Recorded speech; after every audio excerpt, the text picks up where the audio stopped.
Hey guys, Youngblood with you, and today I wanted to run through the 2.6.1 production schedule that was released last week and actually talk about what's being fixed and what still needs work, and their estimated timeline to actually getting this released.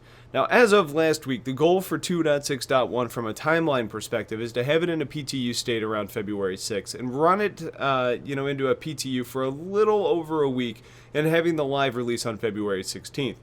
Keep in mind that as progress either moves forward or if blockers keep up, these dates are going to change, but that's what they're hoping for at this time. Also, there isn't a specific Evocati state that's actually listed on the production report, so my guess is they'll probably either just bypass ETF altogether, or they're going to hit ETF around the 6th, then public around maybe 5 or 6 days later, but we'll end up just having to see. Also important to note is that a .1 or a .2 patch is typically more focused on fixing bugs and polishing more than actually releasing new content. Now, as far as what's been fixed that was broken in 2.6.0, there's a pretty good list, including many crashes that were causing players to end up back at the desktop. Players that are in a party together are now going to all be returned to the lobby after a match instead of just dumping everybody to the main menu, forcing you to regroup together, which is great because it was a pain to play in a group.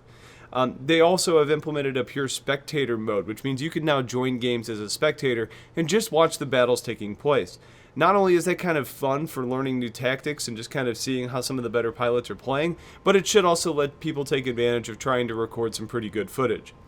The display of actions has changed a bit, where they fixed Pirate Swarm, like where it was showing a pirate that was killed twice in the kill feed, and in racing it's now going to try and show everybody the actual best lap time, not a different one for each player. Now, some adjustments to Star Marine included fixing the weapon sight so that when you respawn, you're actually properly aligned, which is good.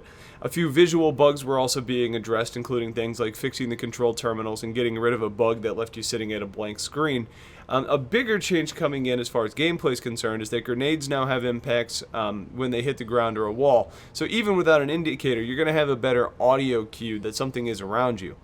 A big change coming for Auroras that should help the non-LNs be a little bit more competitive than they are today is that they're all going to be able to equip a size 2 missile rack. Animations are being addressed on the Caterpillar, and my favorite change is that the persisting missile inbound indicators are now going to actually disappear after evasion or if they end up detonating. They've also made some improvements to the network focusing on overall stability. There's a few other changes we could probably talk about, but they're fairly minor and we don't have enough specifics to really talk about them in any detail. Now, the blockers that are in place today that they are considering a priority to fix before going to release include some various crashing and disconnects.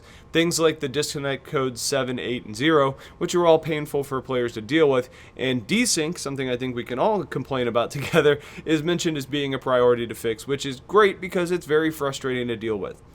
They're working on a few things like GPU crashes and memory leaks that are leading to larger issues.